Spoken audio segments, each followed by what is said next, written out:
চারপাশে ঘন অন্ধকার, সামনে অসংখ্য তারা জ্বলজ্বল করছে। বিশাল নীহারিকার আলো ছড়িয়ে পড়ছে চারিদিকে।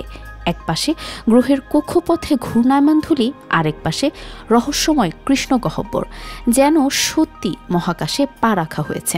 দক্ষিণ কোরিয়ার ওয়ানসান বাংকার দ্য স্পেস এক সময় পরিত্যক্ত সামরিক ঘাঁটি ছিল। 2024 সালে এটি নতুন রূপে খোলে, যেখানে দর্শনার্থীরা মহাকাশের এক ভার্চুয়াল অভিজ্ঞতা পাচ্ছে। প্রবেশ করলেই চারপাশের দেয়ালে ফুটে ওঠে সৌরজগৎ, উল্কাপাতের দৃশ্য, মহাকাশযানের ককপিট। শিশুরা বিস্ময়ে তাকিয়ে দেখে। এ যেন বইয়ের পাতার বিজ্ঞান নয়, বাস্তব অনুভূতি। Walton Washing Machine. Simplifying life with hassle-free washing. একটি কক্ষে শিশুরা রঙিন কাগজে ভিন গ্রহের প্রাণী আঁকছে, যা স্ক্যান করতেই স্ক্রিনে জীবন্ত হয়ে উঠছে। এক শিশু উত্তেজিত হয়ে বলল, এখানে এসে মনে হচ্ছে আমি সত্যি মহাকাশে চলে গেছি। এই প্রদর্শনীতে আলোর খেলা 3টি সেক্টরে বিভক্ত।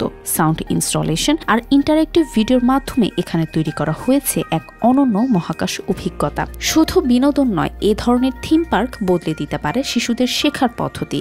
তারা শুধু বই পড়ে নয়, বাস্তব অভিজ্ঞতার মাধ্যমে শিখতে পারে নক্ষত্রের জন্ম, কৃষ্ণগহ্বরের আকর্ষণ শক্তি, মহাশূন্যে বসবাসের চ্যালেঞ্জ। বাংলাদেশেও যদি এমন একটি বিজ্ঞান থিম পার্ক তৈরি হয়, যেখানে বঙ্গবন্ধু স্যাটেলাইট, চন্দ্রযান অভিযান বা মহাকাশ গবেষণা শেখানো হয়, তাহলে শিশুদের কল্পনার জগৎ আরও বড় হবে। বইয়ের পাতা থেকে বেরিয়ে বাস্তব অভিজ্ঞতার মাধ্যমে শিখলেই একদিন বাংলাদেশ থেকে উঠে আসবে ভবিষ্যতের নভোচারী বিজ্ঞানী ও প্রযুক্তিবিদ। বুশরা সুলতানা, RTV।